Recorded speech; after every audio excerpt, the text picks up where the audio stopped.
Muy buenos días, mis hermanos, muy buenas tardes, tal vez muy buenas noches. Este programa ha sido grabado para que esté en línea y muchas personas puedan aprender de esto, de la porción de la palabra de Dios que hoy nos corresponde en nuestra porción bíblica, o como es conocida en muchos ámbitos cristianos, mesiánicos, judíos, es la parashá Pekudei. Pekudei es las cuentas, es el recuento de la historia, y acompañado para nosotros, los que creemos en Yeshua, los que hemos creído en Jesucristo, los escritos de los reyes, en Primera de Reyes, en el capítulo 7, verso 51, incluyendo el capítulo 8 hasta el verso 21, y en el Nuevo Testamento, el pacto renovado, en Juan capítulo 6, versos del 1 al 71. Esto recubre la porción, recubre los temas ya para cerrar completamente el libro de Éxodo. Hemos terminado el libro de Éxodo. En nuestros estudios hemos ido por encimita, porque realmente hay mucho material para sacar de aquí. El capítulo 38 incluye en este día o para esta semana de estudio, preparación, todos los materiales del tabernáculo, y cada cosa, cada detalle fue escogido, fue labrado, fue diseñado conforme a todo lo que Dios mandó. Esto no había libertad de poner el toque personal. En los asuntos de Dios, mis hermanos, amigos, gente que me escucha, en los asuntos de Dios y en la obediencia a Dios, no podemos poner ese toque personal. La verdad es que nosotros siempre tenemos que, a pesar de que somos sinceros y tenemos buenas intenciones, los buenos deseos y las buenas intenciones no van de acuerdo a la que Dios estipuló. Por ejemplo, en el aspecto del arca, cuando era transportada, Dios le había dicho, nadie puede tocar el arca, porque si toca el arca, muere. Punto. O sea, no dio explicaciones, simplemente Dios lo dijo de esa manera. Y sí, Dios es omnisciente, todo lo sabe. Un día iban caminando por el desierto, iban cargando el arca, los sacerdotes que estaban dispuestos ya a llevar el arca con los palos que la cruzaban, la atravesaban. Dice que en la carretilla donde estaba, una de las ruedas falló y el arca por poco se cae, y una persona en su buen deseo fue a tocarla y murió en ese momento. ¿Es malo Dios? No. ¿Mala la intención de la persona? No. Dios tiene más poder para sostener su arca que no se caiga, más que las buenas intenciones de alguien que lo hacía. Entonces, todos los materiales del mobiliario del tabernáculo no pudieron ponerle ese toque especial.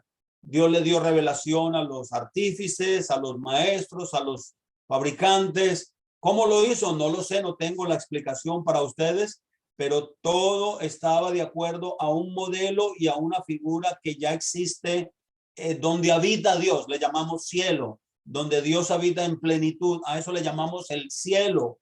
Y este es simplemente una sombra de las cosas que son reales allá. Un día las veremos totalmente, porque va a llegar el momento. El capítulo 39 cubre todos los materiales de las vestimentas del sacerdocio, la finalización de todo el trabajo. Y el capítulo 40 del libro de Éxodo está cerrando con la inauguración, el establecimiento. O sea, todas las piezas están hechas, todas las piezas están construidas, todo está terminado, y ahora lo que hay es que simplemente poner todos esos materiales, y todo esto forma el tabernáculo. Tanto los materiales, las vasijas, los postes, las carpas, todo formó entonces ese maravilloso tabernáculo donde Dios moró. Esta era una réplica que caminó por el desierto por 40 años y estuvo en el reinado de Saúl y estuvo en el reinado de David. Todos los años que David reinó,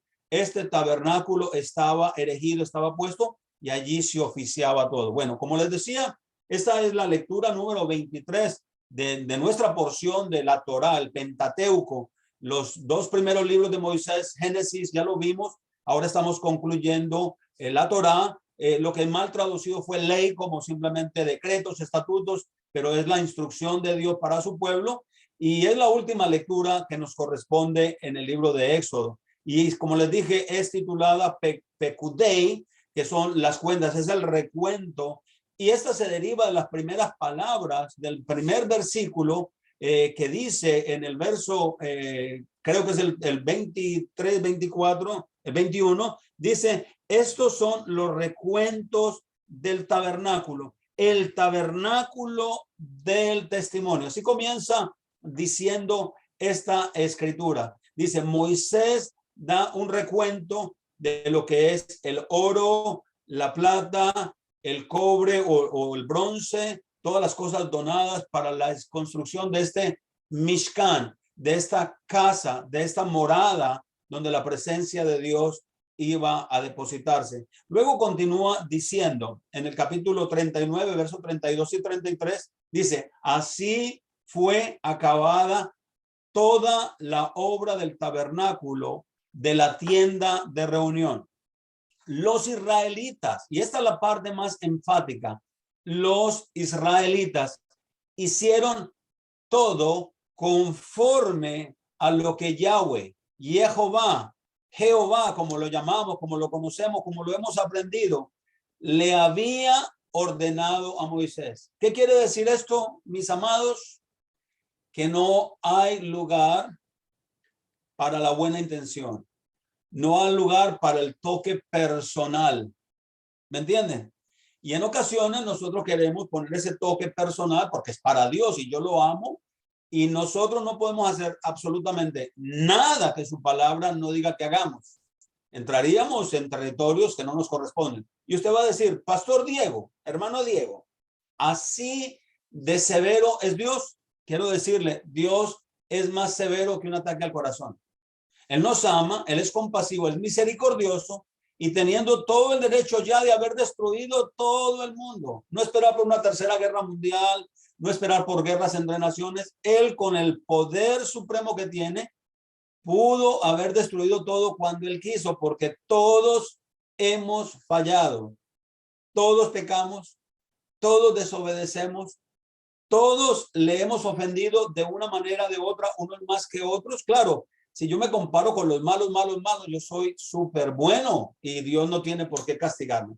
Pero la realidad es que todos los seres humanos de la tierra hemos fallado a Dios. ¿Y eso qué demuestra? ¿El juicio de Dios?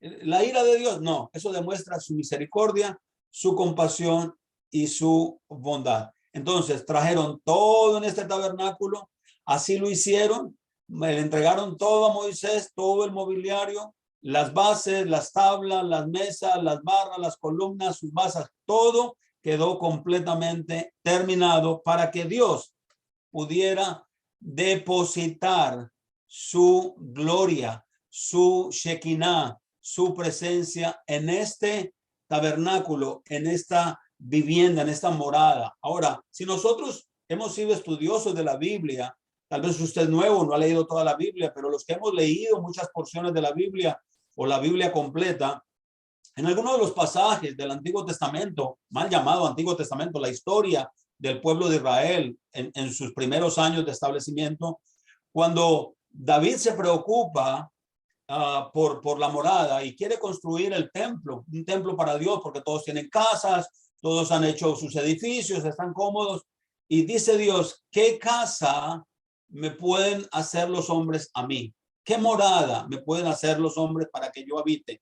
Y vemos que el escritor del libro de Hebreo lo corrobora diciendo, ya Dios no habita en casas o en templos o en tabernáculos o en edificios hechos por mano de hombre, perdón. Y entonces esto me llevó a mí a escudriñar un poco la escritura y me gustaría leérselo porque hay varios pasajes en el Nuevo Testamento, en el Brit Hadashah, en el Pacto Renovado, donde se nos dice que el pueblo de Dios que ha aceptado a Yeshua, el pueblo de Dios que ha sido injertado, el pueblo de Dios que ha regresado, que cumple su palabra, que obedece su palabra, se ha convertido en templo del Espíritu Santo. Y en el capítulo 6 del libro de Primera de Corintio, sabiendo que las situaciones de Corinto o de esta ciudad o de esta región de Corinto no se hacían iguales a Éfeso o a Gálatas o a Colosas, era muy específico de las situaciones que esta congregación de hermanos que venían de las naciones gentiles, paganas, con costumbres de muchas maneras, como lo fue el pueblo de Israel cuando salió de Egipto, traía costumbres. El becerro de oro, como lo vimos, era simplemente algo que estaban acostumbrados a hacer. Y yo digo, no hagan imágenes. Y 2 días más tarde estaban haciendo una imagen de un becerro de oro. Entonces, ¿cómo nosotros, que siendo llamados en el capítulo 6, en el verso 19 del capítulo 6, o no sabéis que vuestro cuerpo es templo del Espíritu Santo que mora en vosotros, el cual tenéis de Dios, y que no sois vuestros, pues habéis sido comprados por precio, por tanto glorificad a vuestro Dios en nuestro cuerpo. Entonces, Primera de Corintios, por medio de todos sus problemas, habían problemas de inmoralidad, de orgías. Allí se hacían, estaba el famoso templo de la gran diosa Diana, la pornografía, la promiscuidad sexual, la inmoralidad sexual estaba a frote de páginas. O sea, era normal ver todas estas cosas, y el pueblo que estaba saliendo de esta contaminación todavía practicaban ciertas cosas. De hecho, en el libro de Efesios, la carta del apóstol Pablo a la iglesia, dice que debemos llegar a un punto, después de aceptar a Jesús, a Yeshua, después de entregarle nuestra alma, no debemos ni siquiera mencionar en nuestra boca las cosas que las gentes hacen. Ni se menciona entre ustedes. O sea, a veces hablamos tan normal de situaciones de inmoralidad, de situaciones que se vuelven tan cotidianas en nuestra vida que ni siquiera somos sensibles, pero estamos ignorando que si ya Dios no habita en templos hechos por mano de hombre, y Primera de Corintios nos está diciendo que nosotros somos templo del Espíritu Santo, ¿cómo podemos reinterpretar? ¿Cómo podemos aplicar? Y si Dios fue tan exigente con todos los preparativos de esta morada para él depositar, piensen cómo nosotros podemos librarnos de no cuidar nuestras vidas. De hecho, la carta del apóstol Pablo a los tesalonicenses, si no estoy mal, en el capítulo 3 dice que todo nuestro ser, lo que compone todo nuestro ser, desde nuestra mente, nuestra voluntad, nuestras emociones, nuestros sentimientos, nuestro cuerpo físico, debe de ser guardado irreprensible. Esta palabra irreprensible representa sin tacha, y todos estamos descalificados. Todos realmente podemos decir, no lo logro, pero Dios no está en el proceso de decir, no lo lograste, te descalifico. Dios está en el proceso de ser misericordioso y paciente, esperando de que todos se arrepientan y todos procedan al arrepentimiento, de que todos entremos cada día en una convicción más profunda de limpieza. Y lo único que puede limpiar tu alma, que puede limpiar tu mente, que puede limpiar tu corazón de cosas vanas, de cosas que Dios no acepta, es la obediencia a la palabra de Dios, a la palabra de Dios. Y es cierto que esto tiene unas controversias religiosas muy grandes. Jesucristo es el fin de la ley. Jesucristo quitó la maldición de la ley.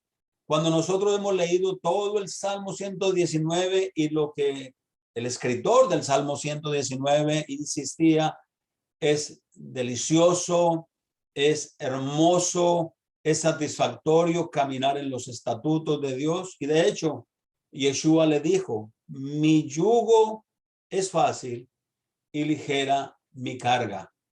Llevar la palabra de Dios, claro, es un yugo, es una esclavitud para aquel que no la quiere soltar.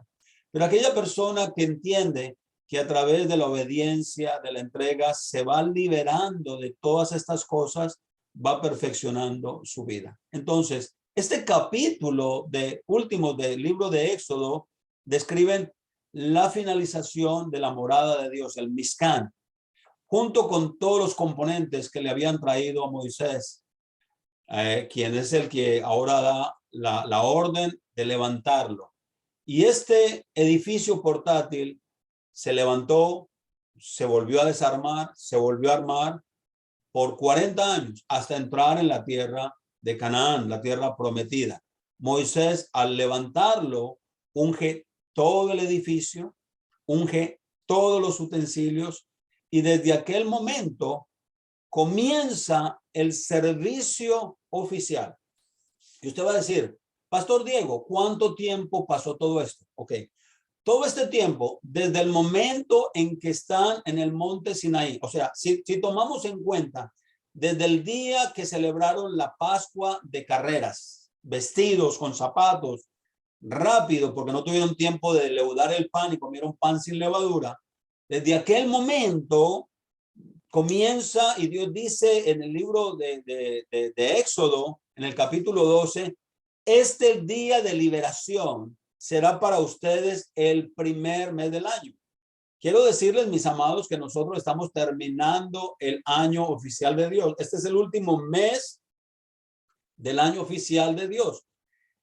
Comienza la luna nueva, le llaman Rosh Hodesh, una luna naciente nueva, y se acaba este último, el año comienza en enero y febrero. Hoy en día lo decimos. Pero ¿qué decían las personas cuando enero y febrero eran los últimos 2 meses del año y luego los cambiaron? O sea, hay que tener una historia y un estudio de todos los calendarios para poder entender. Ahora, ¿cuál es el calendario que nos debe regir? ¿Cuál es el calendario que nos debe guiar nuestra vida espiritual, emocional, a pesar de que somos afectados, influenciados por el calendario que nos rige a todo el mundo? Pero en la relación con Dios, en la relación con los eventos de Dios, con agradar a Dios, el mes de Nisan, el mes de Aviv, es el primer mes del año y comienza con la celebración de Pascua. Al 10º día de ese mes se separa un cordero, ya nosotros no lo hacemos porque Yeshua es nuestro cordero y él es nuestra Pascua. Ya nosotros no celebramos por muchas razones eso. La pregunta que queda es, cuando se reconstruya el templo, ¿se harán otra vez sacrificios?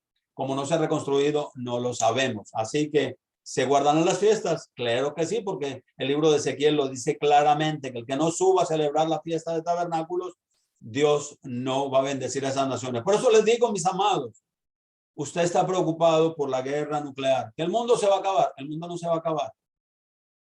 Van a morir muchas personas, sí.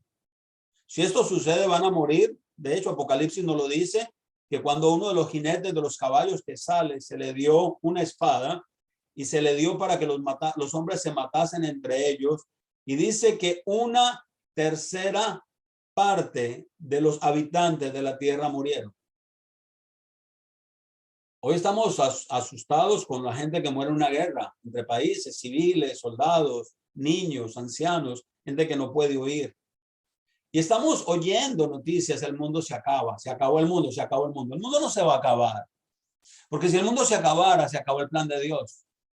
Dios es eterno y Dios quiere que su plan sea eterno con aquellos que están en su reino. De hecho, el reinado milenial de Yeshua, de Jesucristo, van a haber moradores de la tierra. Dice que los que quedaron, que habían ido contra Jerusalén y quedaron, y no estamos hablando de los que fueron transformados en un abrir y cerrar de ojos, ni estamos hablando de los santos redimidos, ni de aquellas transformación. Hay un pasaje en el libro de Tesalonicenses cuando habla de que el Señor vendrá en las nubes y aquellos que creemos seremos transformados y estaremos así con el Señor. Nos enseñaron, y yo enseñé muchas veces con mucha humildad, con mucha sinceridad, que estaríamos en el cielo para siempre. Y la realidad es que cuando usted ve el plan de Dios y el patrón de Dios es regresar a la tierra, es hacer un tabernáculo en la tierra donde la presencia de Dios va a estar eternamente para nosotros. Con esto quiero decirles, hermanos, amigos, tranquilo, el mundo no se acaba. Claro, si usted está cerca de donde cae una bomba nuclear, se acabó para usted. Y confíe de que a lo mejor cuando el Señor venga en la resurrección de los muertos, si resucita, se salvó. Si no resucita, ups. Tal vez tiene que esperar hasta la segunda resurrección. Y en la segunda resurrección es el juicio final de Dios, pero esos son otros temas.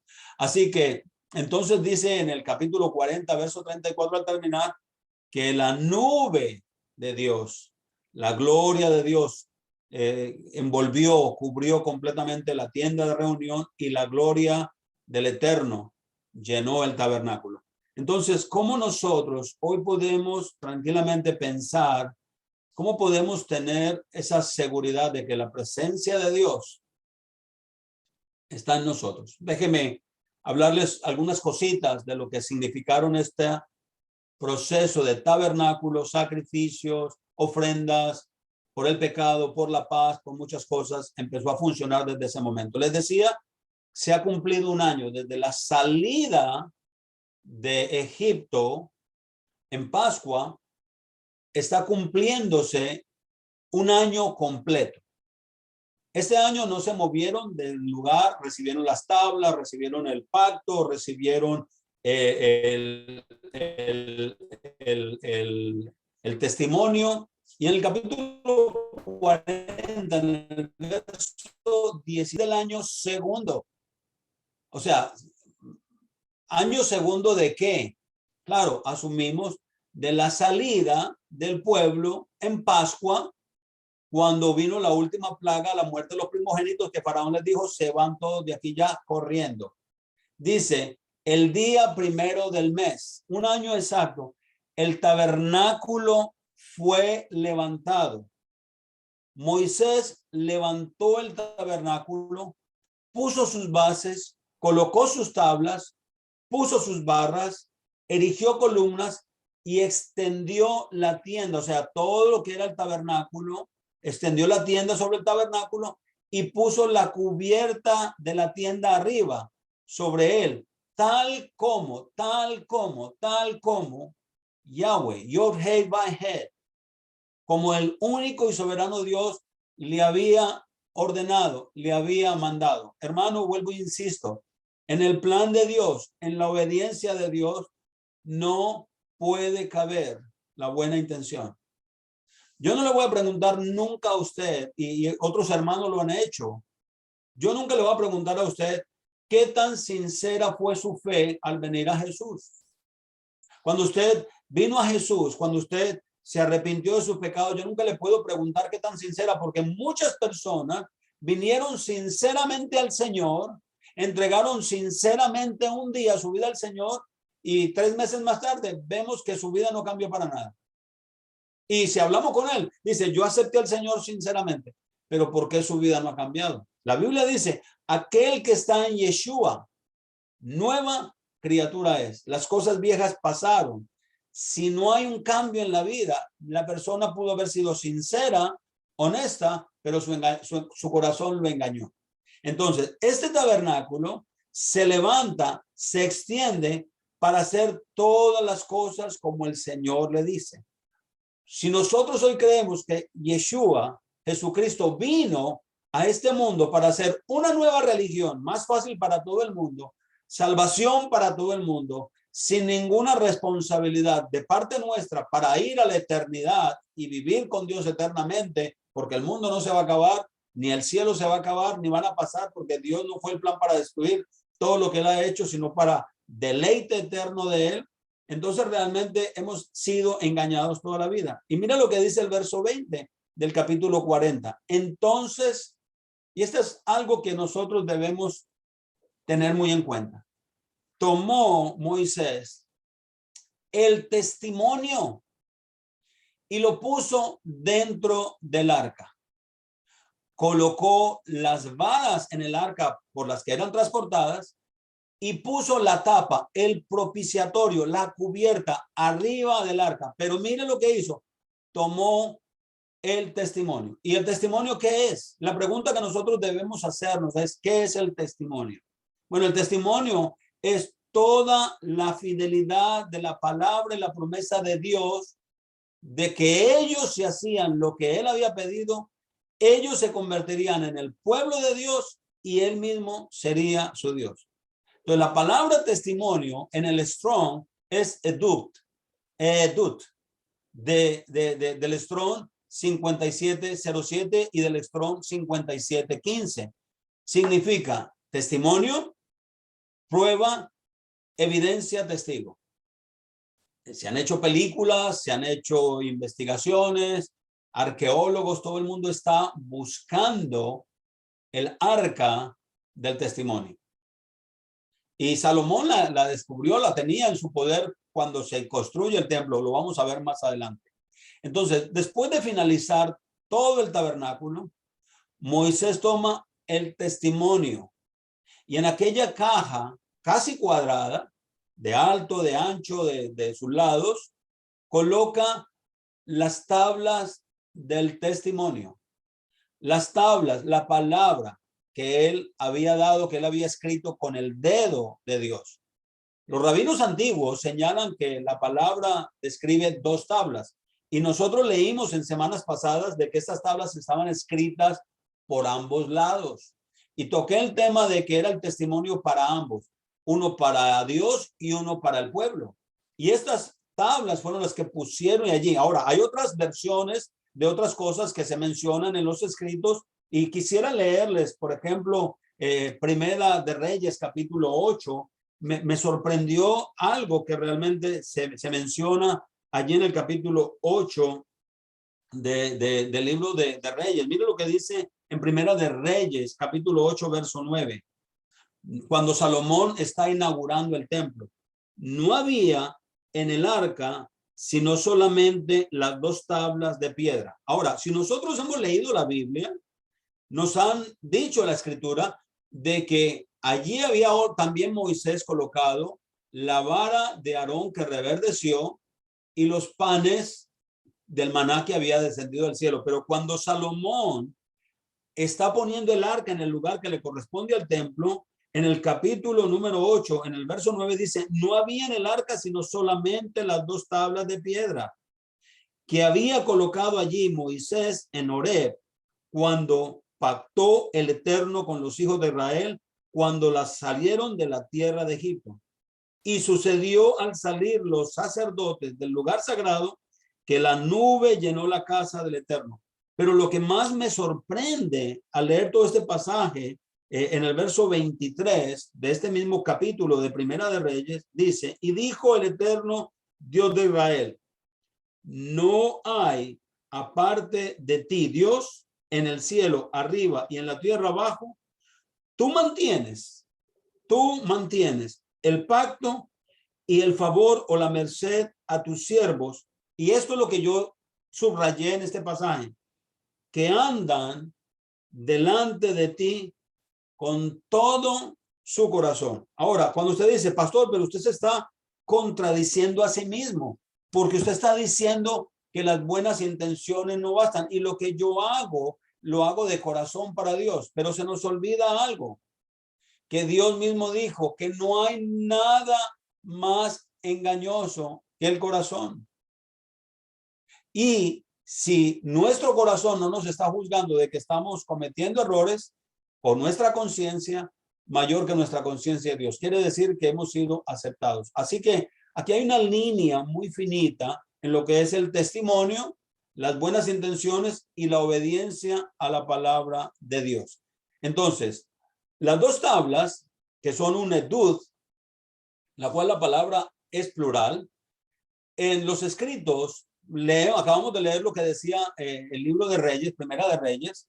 Entonces, las tablas son, y algunos rabinos piensan, que aún Moisés cogió los fragmentos de las tablas partidas y también las colocó allí como testimonio de lo que realmente había sucedido. ¿Qué representan las tablas rotas? ¿Qué representa el quebrantamiento de la perfecta palabra de Dios? Bueno, para muchos podemos entenderlo de que si Yeshua, Jesucristo, es la palabra hecha carne, y como lo dice Isaías, él fue quebrantado, lo único que podemos ver allí es que aquellas tablas rotas mostraron la misericordia de Dios por el sacrificio, la fiesta, las orgías que hicieron en la adoración del becerro de oro. Dios hubiera podido destruirlos a todos. Y cuando Moisés mete aquellas piedras rotas en el testimonio, guardando el testimonio, lo único que nos está mostrando a nosotros es que Dios muestra su misericordia cada día. Si usted se levanta mañana vivo y se despierta vivo mañana, ¿qué le demuestra eso a usted? La misericordia de Dios es nueva para usted, dándole oportunidad a usted y a mí que cada día mejoremos, santifiquemos limpiemos la casa donde la morada, que es del Espíritu Santo, está en nosotros. No debemos contaminarnos con las cosas del mundo. No debemos seguir guardando celebraciones paganas. No debemos acostumbrarnos por mantener una costumbre.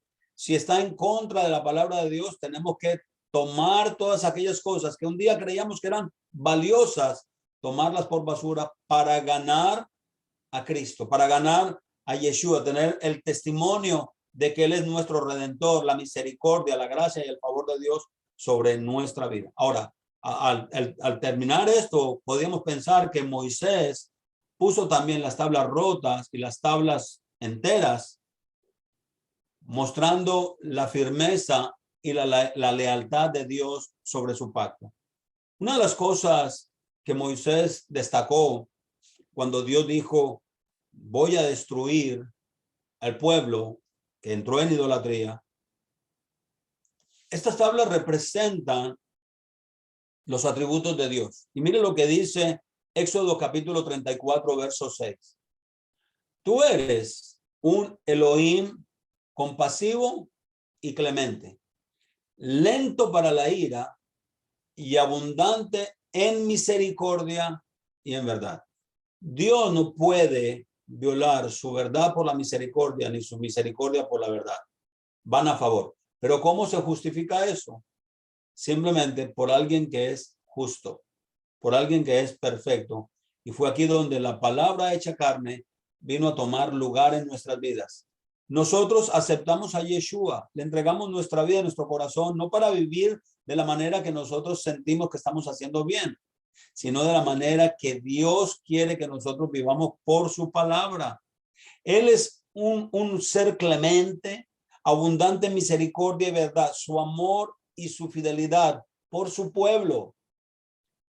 Cuando yo hablo de Israel, no estoy hablando de un país geográfico en un lugar del mundo. Cuando yo hablo del pueblo de Israel, son seres humanos que pueden estar en cualquier parte del mundo, que aman su palabra, aman sus estatutos, aman su verdad. Deseamos cada día conocerlo más y más y más, tratar de obedecerlo. No es fácil romper parámetros, romper paradigmas, cosas que hemos aprendido, pero cuando nosotros nos paramos a defender las tradiciones, más que la palabra de Dios, vendimos a caer en el pecado de incredulidad, en el pecado de que es más importante lo que yo crea, lo que yo piense y respeto lo que mis padres. Y quiero decirle, la Biblia dice, hemos recibido por herencia mentiras desde nuestros padres. Y lo vemos en la religión en que nacimos, en que practicamos.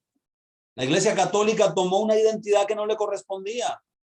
Toda Europa, todo lo que era romano, todo ese imperio romano formado después del siglo II, cogió una identidad que no le pertenecía, sacó a los dueños de aquella verdadera identidad del pueblo de Dios, los exterminó, se apropiaron de su palabra, la interpretaron a su antojo, hicieron rituales religiosos a su manera y por más de 1500 años forzaron, obligaron, persiguieron y mataron a todos aquellos que no lo hacían como ellos. Aún aquellos seres humanos querían hacerlo conforme a Dios y fueron llamados mártires, muertos por un sistema religioso superior que quería hacer las cosas de Dios a su manera y no a la manera de Dios. Y eso se convirtió en una religión mundial que controló el mundo, hizo inquisiciones, hizo saqueos, mató personas, mató a todo el mundo que quería pensar diferente. Y en este momento, en el siglo XV, hay una revolución de no aceptar nada de esto y se hereda otra religión llamada protestante por ellos mismos, porque protestaron, porque no piensan como ellos y comenzaron aún más difícil las persecuciones. Y de esta nueva religión, realmente no volvimos al camino de Dios. Seguimos llevando muchas cosas y Dios en este tiempo, sabiendo que el tiempo de los gentiles se cumplió, está sacando,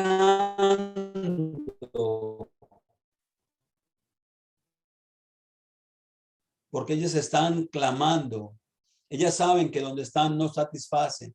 Ellas saben que donde se encuentran no encuentran alivio, encuentran cargas pesadas. Por eso, cuando se ponen cargas pesadas, se piensa que la ley de Dios es una carga pesada y la gente vive como quiere y las congregaciones ponen sus normas como quieren porque piensan que por su buena voluntad están haciendo las cosas bien delante de Dios. Entonces, cuando Moisés pone aquellas piedras en el arca, simplemente está mostrando la compasión de Dios, la verdad de Dios, el amor de Dios, la misericordia de Dios y la paciencia de Dios para que ninguno se pierda, sino que todos podamos proceder al arrepentimiento. Para el pueblo de Israel, las tablas rotas representan el perdón, como se los había dicho. Ahora, ¿qué simbolismo nosotros podemos ver entre las tablas rotas y Yeshua, Jesucristo, nuestro Salvador? Bueno, estas tablas, las tablas escritas está la Torá, la instrucción de Dios, la palabra de Dios. Y nosotros, cuando Juan lo vio, dice, esta aquí es el Cordero de Dios. Este es el verbo hecho carne, la Torá viviente, la instrucción de Dios viviente, la palabra de Yahweh se hizo carne, como lo dice Juan 1:14. Él es el edut, él es el testimonio, él es el que vino a dar testimonio de la fidelidad del Padre. Yahweh le dijo a Moshe, y esta es la parte más maravillosa que no leemos los cristianos, no entendemos las personas, y es la parte de la promesa más grande que Dios le había dado a su pueblo Israel para sus tiempos. Cuando estuvieran lejos pudieran regresar, cuando clamaran a él poderlo encontrar. Por eso decía el profeta, llamad a Dios, buscad a Dios mientras pueda ser hallado, tocad mientras se pueda abrir la puerta. Mira lo que le dice Dios a Moisés en Deuteronomio capítulo 18, verso 18 y 19, lo estaremos viendo en meses más anteriores, más en el futuro. Dice así la palabra, un profeta como tú levantaré entre tus hermanos y pondré mis palabras en su boca y él les hablará todo lo que yo le mande. Verso 19, y sucederá que a cualquiera que no oiga mis palabras, que él ha de hablar en mi nombre, yo mismo le pediré cuenta. Esto lo dice la escritura en Deuteronomio capítulo 18. ¿Cuándo son estos tiempos? Son ahora. Es el tiempo de volver. Es el tiempo de sin ataduras, sin las partes emocionales de que tuve que dejar a una persona que amaba y tuve que soltar esto que realmente me detenía o mi sustento. Hay que romper todo eso para poder ganar a Cristo. Un profeta como tú, Yahweh, le dio su palabra, puso su palabra en él y lo hizo carne. Moisés estaba hablando palabras de todo lo que Dios le decía. Él iba, subía, entraba a la presencia y le estaba diciendo al pueblo todo lo que el pueblo tenía que aprender. Está representando la manera en que podíamos entrar o tener la presencia de Dios en nosotros. Moisés en aquel tiempo fue el intermediario entre Dios y el pueblo. Y ahora nosotros tenemos a Yeshua que intercede por nosotros todos los días. Sabemos que esa expresión, un profeta como tú, lo que Dios se está refiriendo es al Mesías que todavía Judá no recibe, que todavía Judá anhela. Ama la palabra de Dios, pero no la ha visto. Dios lo hizo de esa manera. ¿Por qué lo hizo de esta manera? Para darle entrada a los gentiles, para darle entrada a la casa de Israel, para darle entrada a las ovejas perdidas de la casa de Israel. Dios tiene un plan más tarde para Judá. Y todas las personas que están obedeciendo la palabra de Dios verdaderamente, sinceramente, no por nada, ni para beneficiarse, Dios tendrá cuenta de ellos cuando venga el día de la resurrección. Así que nosotros sabemos que esa expresión está hablando de Yeshua, de Jesucristo.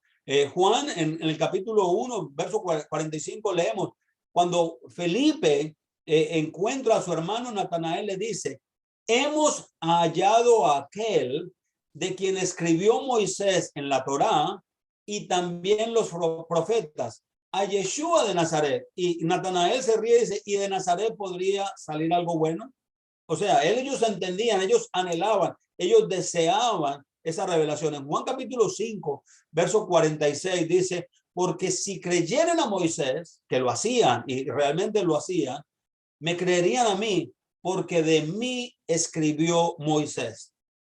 También en Juan capítulo 12, el verso 45 y 50, dice, porque yo no he hablado de mí mismo, sino que el Padre que me envió, él ha puesto toda su palabra, ha puesto todo su mandamiento, ha puesto todas las cosas en mí que yo debo de decir y las cosas que yo debo de hablar.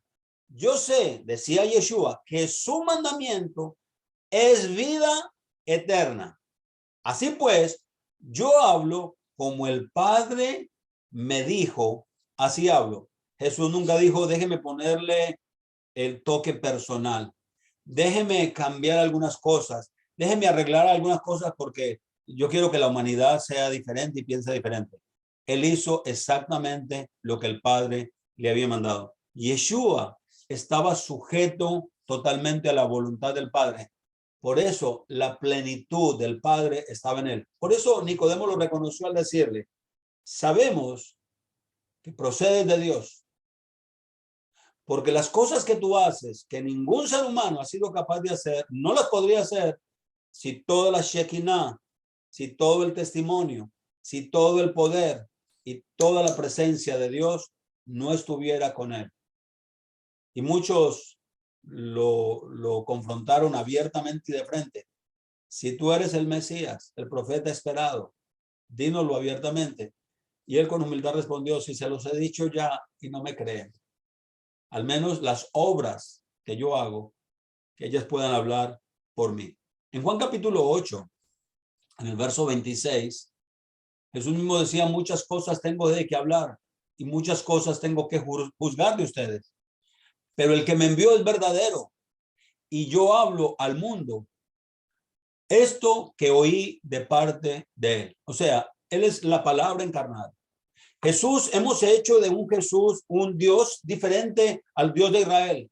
Y pensamos que este Dios, que este Jesús que es Dios, nos va a permitir hacer todas las cosas que Dios dijo no hagamos. Cambiar el día de reposo, comer cosas inmundas, comer cosas sacrificadas, porque si yo oro o yo rezo o yo hago una oración, entonces si hago una oración por una comida que Dios prohibió, la oración la santifica. Hemos tergiversado completamente y ustedes piensan que Dios iba a enviar un profeta para cambiar todo lo que él celosamente había puesto desde el comienzo para la eternidad. No creo. Y quiero decirle, cuando el reino de Dios se establezca eternamente, la ley de Dios no va a pasar. Los mandamientos de Dios no van a cesar. La entrega y la medida en que vamos a vivir, de la manera que vamos a vivir, todo va a continuar como Dios lo estableció. No, pastor, usted está equivocado porque Jesús dijo que él era el fin de la ley y que él venía a liberarnos del yugo de la esclavitud de la ley. Y si hemos leído solamente el Salmo 119, hemos visto que el obedecer los mandamientos de Dios, el obedecer a Dios, el guardar sus estatutos, es libertad. Entonces Jesús nos vino a libertar de la libertad.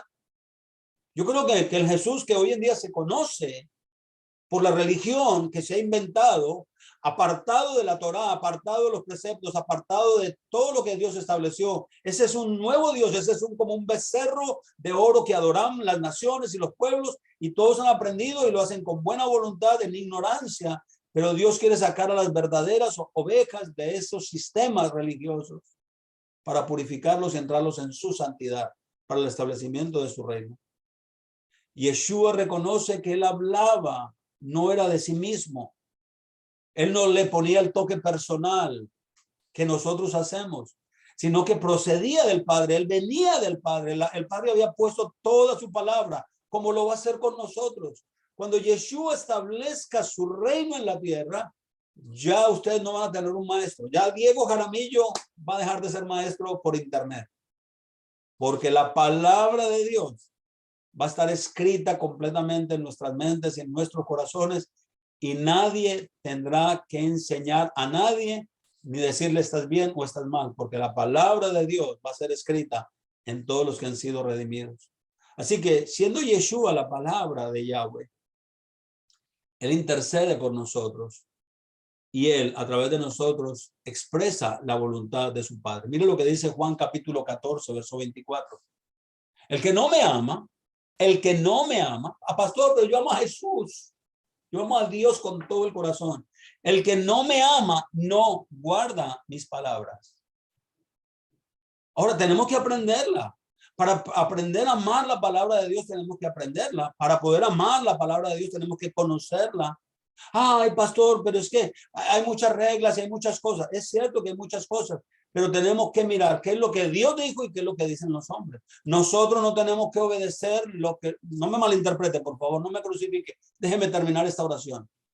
Nosotros no tenemos que obedecer lo que los hombres dicen que nos alejan de Dios. Ninguno de nosotros puede obedecer a los hombres cosas que nosotros sabemos y entendemos que nos pueden llevar a alejar de Dios.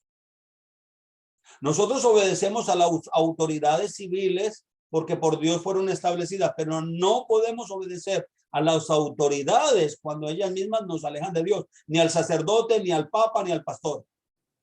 Cuando un pastor se empecina en que así la religión donde yo nací, y así lo hemos hecho por 40 años, o lo hemos hecho por 80 años, o así lo hemos hecho desde que nos revolucionamos del catolicismo, así es, nosotros no tenemos que obedecer eso si está en contra de la palabra de Dios. Y quiero decirle, hay muchas cosas que el catolicismo, no las personas, yo no estoy juzgando a las personas, yo no estoy condenando a las personas, a los seres humanos de ninguna religión, estoy condenando los sistemas que imponen reglas y normas que llevan a las personas a la esclavitud y arrojarlas hasta el mismo infierno. Jesús dijo, el que me ama, el que no me ama, no guarda mi palabra. Pastor, es que los gentiles no tenemos que obedecer la palabra de Dios. Y eso es lo único que usted ha dicho con verdad. Pero cuando usted es injertado en el pueblo de Dios, deja de ser gentil. Cuando usted acepta a Yeshua, deja de ser pecador. Usted ya no lleva el título de pecador. Usted lleva el título de santo redimido, comprado con la sangre preciosa del Cordero, que puede fallar de vez en cuando, pero está aprendiendo para perfeccionarse, para mejorarse cada día más. En Juan capítulo 8, verso 42, Yeshua vuelve a repetir y les dijo, si Yahweh fuera su padre, me amarían, porque yo salí de Yahweh y vine de él. Pues no he venido por mi propia iniciativa, sino vine porque él me envió. Así que su predicación, su enseñanza, fue de acuerdo a toda la palabra de Dios. Yeshua, Jesús, el Jesús que un día sinceramente vinimos a aceptarlo, no vino a establecer una nueva religión que nos lleva a desobedecer a Dios. No, pero es que yo no tengo que guardar el Shabbat, yo no tengo que guardar el sábado, porque el Señor resucitó el domingo. Mentira. El Señor no pudo resucitar el domingo. Hermano, mire, nosotros estamos completamente aterrorizados que las bombas nucleares van a hacer acabar el mundo. ¿Saben qué? No, que ya estamos, que Jesús va a llegar a la puerta. Jesús nació en la fiesta de tabernáculos porque Dios lo estableció una fiesta. El Espíritu Santo se derramó en Pentecostés porque Dios lo estableció de esa manera. Jesús resucitó en los primeros frutos porque Dios lo estableció. O sea, eso no fueron coincidencias. Jesús regresará en fiesta de trompetas. Y la fiesta de trompetas, quiero decirle, se vence el séptimo mes del inicio. Nosotros estamos comenzando, el próximo mes, comenzamos el primer mes del año, que es Pascua, Abib o Nisan. Contamos 7 meses y entramos a la fiesta de tabernáculos. Si Jesús va a llegar algún año, que no sabemos cuál año, y no sabemos exactamente cuál día, puede ser el día antes o el día segundo del comienzo de la fiesta de trompetas. Nadie sabe el día, nadie sabe el año, nadie sabe la hora, porque el día comienza a la caída del sol de un día y continúa hasta la caída del siguiente día. Por eso dice nadie sabe el día. Puede ser este que está acabando o está comenzando o el siguiente día o a medianoche o en la mañana, pero va a llegar en fiesta de trompeta. Saulo no lo dijo, a la final trompeta, en un abrir y cerrar de ojos, con trompeta de Dios y con voz de arcángel. El Señor va a regresar en fiesta de trompeta. Puede ser este año, esperémoslo, levantemos la cabeza. Todos estos rumores de guerra nos están ayudando no a tener miedo, no a aterrorizarnos, sino a decir, el Señor viene pronto, sí, pero no se acabó el mundo. Hermanos, no se va a acabar el mundo. El mundo va a continuar. De hecho, Jesús va a reinar. Yeshua va a reinar 1000 años. Y usted ni yo no llevamos ni 80 años seguramente, tal vez 90. Usted es más mayorcito que yo, tal vez ya 90 años. Y 90 años es muy poquito comparado con 1000 años que él va a reinar. Y si nosotros tenemos la fe en Yeshua y aceptamos su palabra, vamos a reinar 1000 años con él y después la vida eterna, que no va a ser flotando en el cielo como angelitos con un violincito o una trompetica en la mano, divagando por los cielos. Todas esas son las mentiras fabricadas por los hombres para poder manipular la fe de muchas personas. Y la fe es obediencia, es emuná. No piense que Yeshua, Jesús, vino a establecer una nueva religión, sino que fue enviado para enseñar, cumplir y llevar al pueblo nuevamente a volver al camino de la Torá, de la instrucción, de la enseñanza, del pacto eterno que Dios estableció con su pueblo y la humanidad. El que no vuelva, el que no regrese, el que no crea, morirá por su propio pecado. No por lo que ha hecho, no por ser fornicario, no por ser adúltero, no por ser mentiroso. Esas no son las cosas que condenan, sino por la incredulidad. La institución religiosa de tiempo de Yeshua estaba en desobediencia. Los fariseos, los saduceos, todos ellos maestros que eran los que enseñaban, estaban mal. Por eso él vino a arreglar a su pueblo. Él vino a traerles primero a las ovejas de la casa de Judá y luego fue a las ovejas perdidas de la casa de Israel. En Mateo capítulo 5, lo hemos repetido muchas veces, Jesús dijo, no piensen que yo he venido a poner fin a la ley de Dios o a la Torá, la instrucción o a los profetas. No he venido para poner fin, sino para cumplir, porque en verdad les digo que hasta que pasen el cielo y la tierra, y quiero decirles, no han pasado, no se perderá ni la letra más pequeña del alfabeto, ni los puntitos que se usan como simbolismos para hacer acentuaciones a las palabras o a las vocales. Esto, lo más mínimo, pasará de la ley hasta que todo se cumpla. ¿Se da cuenta, pastor? Hasta que todo se cumpla. Como Jesús cumplió todo, ya se cumplió todo. Es mentira. Esa es la peor mentira. Obedecer a Dios, honrar su palabra, aprender a obedecerla y a caminar en ella, libera. ¿Por qué? Porque la carga que el Señor te da de obediencia, el yugo que Él te da de santificación, no es fácil, no es difícil. Él dice en Mateo, 11:30, porque mi yugo es fácil y mi carga ligera. A veces pensamos que es el vituperio, que es el rechazo de la gente, que son los insultos. No, la carga, el yugo que traía Jesús era la obediencia al Padre y se deleitó en ella. David decía, mi delicia está en obedecer tus mandamientos. Así que veamos lo que dice este profeta, el profeta Isaías, que fue enviado en tiempo de persecuciones. Todos nosotros nos descarriamos, Isaías 53:6. Todos nosotros nos descarriamos como ovejas, nos apartamos, cada cual por su camino. Pero Yahweh hizo que cayera sobre él la iniquidad de todos nosotros. Ahora, ¿qué relación hay entre las tablas rotas, las tablas del testimonio, el arca del pacto y Yeshua? Bueno, a través de toda la escritura sabemos que el pecado es únicamente expiado, perdonado, liberado, quitado, la culpa. O sea, no es el pecado, sino lo que el pecado conlleva, el acta que se tiene de juicio que está sobre nosotros por medio de la sangre. Levítico capítulo 17, vamos a verlo más adelante en estas semanas, verso 11, porque es la sangre, por razón de la vida, la que hace expiación. Y aún en Hebreos capítulo 9 se veía un nuevo cordero, el cordero sin mancha. Tenemos un nuevo mediador, un nuevo intermediario por su sangre derramada a favor por nuestros pecados. Entonces, ¿cómo nosotros, como lo hacía la iglesia de Corinto, podían seguir participando de fornicaciones, de orgías, de la tradición? Porque la tradición era coger aquellas mujercitas, doncellas y prepararlas y entregarlas para la promiscuidad sexual. Y es donde vienen todos los problemas de inmoralidad que surgen sobre la faz de la tierra. Nosotros rompimos el pacto. En Isaías 53 dice, quebrantarlo. Jehová quiso quebrantarlo, sometiéndole a padecimiento. Cuando él se entregue a sí mismo como ofrenda por expiación, verá su descendencia, prolongará sus días y volverá la voluntad de Yahweh, en su mano será prosperada. Entonces todos hemos roto el pacto, todos le hemos fallado al Señor. Ahora, Moisés rompió las tablas por causa del pueblo.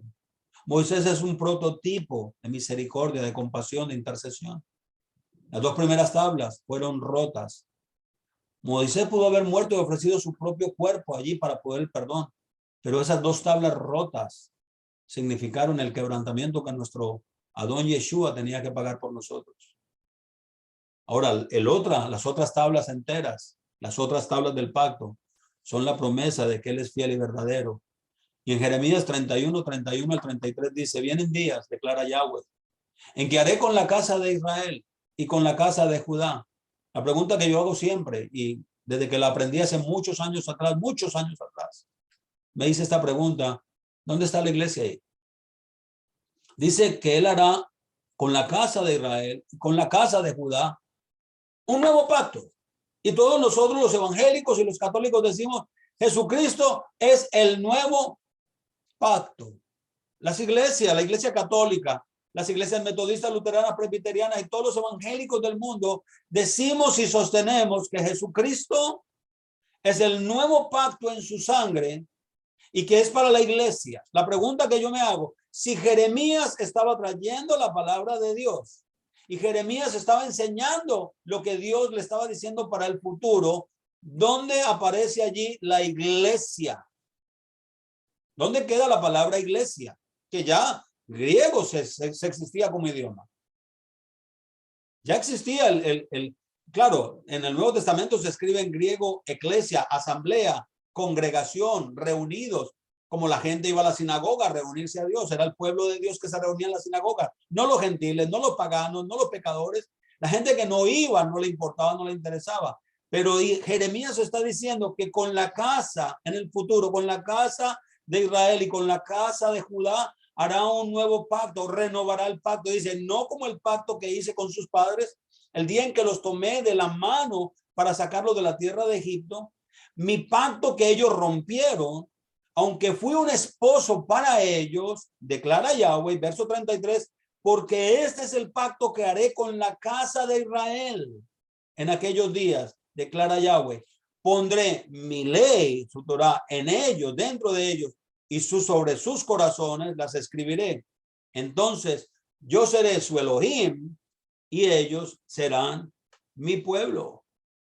Yeshua, que significa la salvación de Yahweh, fue enviado para regresarnos al Padre a través de la expiación propia, su propia sangre. Y cuando Él regrese nuevamente a la tierra, traerá la redención final, su recompensa. ¿A quiénes? Aquellos que pusimos nuestra fe. Y mire cuál es nuestra fe. Apocalipsis capítulo 14. Juan estaba muy claro en lo que enseñaba. Apocalipsis capítulo 14, verso 12 dice, aquí está la perseverancia de los santos. Si ahí hubiera terminado el versículo y no hubiera aclarado nada, hubiéramos dicho, bueno, es que ya la ley se acabó, los mandamientos se acabaron, las fiestas se acabaron, los días de luna nueva se acabaron, ya no hay nada que hacer porque la sangre de Jesús limpió todos nuestros pecados y ya somos salvos. Solamente con creer en Él y no hacer más nada porque ya no hay que hacer nada. Pero miren lo que dijo Juan para aclarar esas dudas que hoy en día la iglesia cristiana totalmente tiene como excusa. Aquí está la perseverancia de los santos que guardan, no que guardaron, no como si fuera algo en el pasado, que guardan, presente progresivo, una palabra con un presente de mañana, de futurista, porque el día de mañana si estoy vivo es mi presente y el día de la semana entrante si estoy vivo es mi presente. Guardan los mandamientos de Yahweh y la fe en Yeshua. Tienen que ir juntos, tienen que ir de la mano. No podemos creer en Jesús solamente si no van acompañados de la obediencia. No podemos estar solamente en la obediencia si no tenemos la fe en Yeshua para el nuevo pacto, para la renovación del nuevo pacto. Y para como ponerle la tapa al pomo y acabar completamente con las herejías que muchas veces yo enseñé equivocadamente porque sonaba muy bonita en boca de otras personas más prestigiosas que yo como pastores, la repetí como lorito, pero nunca las estudié sinceramente. Apocalipsis capítulo 22, verso 12 dice, por tanto, yo vengo pronto y mi recompensa está conmigo para recompensar a cada uno según su obra. La gloria de Yahweh. Las palabras finales que el libro de Éxodo nos da. En Éxodo capítulo 40, verso 34, verso 38 dice, entonces la nube cubrió la tienda de reunión y la gloria de Yahweh llenó el tabernáculo. Moshe no podía entrar en la tienda de reunión porque la nube estaba sobre ella y la gloria de Yahweh llenaba el tabernáculo. Y en todas sus jornadas, cuando la nube se alzaba de sobre el tabernáculo, los israelitas se ponían en marcha. Pero si la nube no se alzaba, ellos no se podían poner en marcha hasta el día en que se alzaba. Porque en todas sus jornadas, la nube de Yahweh estaba de día sobre el tabernáculo y de noche había fuego allí a la vista de toda la casa de Israel. Cuando se concluye el estudio del libro de Éxodo, las personas que lo han hecho por muchos años usan una expresión al terminar la parashá como la terminamos hoy, Hasar Hasar Veniehatzet. Lo que significa en nuestro idioma, sé fuerte y seamos fortalecidos. ¿Cuál es su significado? Bueno, la mayoría interpreta que estas palabras para hablar primero al individuo, a la persona, y luego al conjunto colectivo. Hatzar o Hazak es un término singular, pero cuando se repite dos veces, automáticamente entra en un sentido de comunidad, de pluralidad. Por tanto, ve nihatse, juntos obtendremos mayor fuerza y prevaleceremos. Por eso el escritor del libro de Hebreos decía claramente, no dejen de congregarse, como algunos tienen por costumbre. Por este Hatzak Hatzar Venichatse, juntos podemos obtener mayor fuerza. Amados, es el anhelo de mi corazón que nosotros podamos nutrirnos, apoyarnos, crecer en gracia, crecer en conocimiento. Para muchos esto es nuevo. Para muchos nunca lo habían oído. Para muchas personas pudiera ser algo loco que este pastor Diego o otras personas están diciendo, pero la realidad es que hemos creído en mentiras que heredamos de nuestros padres. Y no hace 20, 30, 50 años, 100 años. Desde hace muchos años nos han engañado con relación a cómo nosotros poder interpretar la escritura. Jesucristo va a venir, va a regresar, pero no va a acabar con el mundo. Todas esas guerras y rumores de guerra se tienen que cumplir. Tal vez usted se va a desilusionar y quiero decirle esto con amor.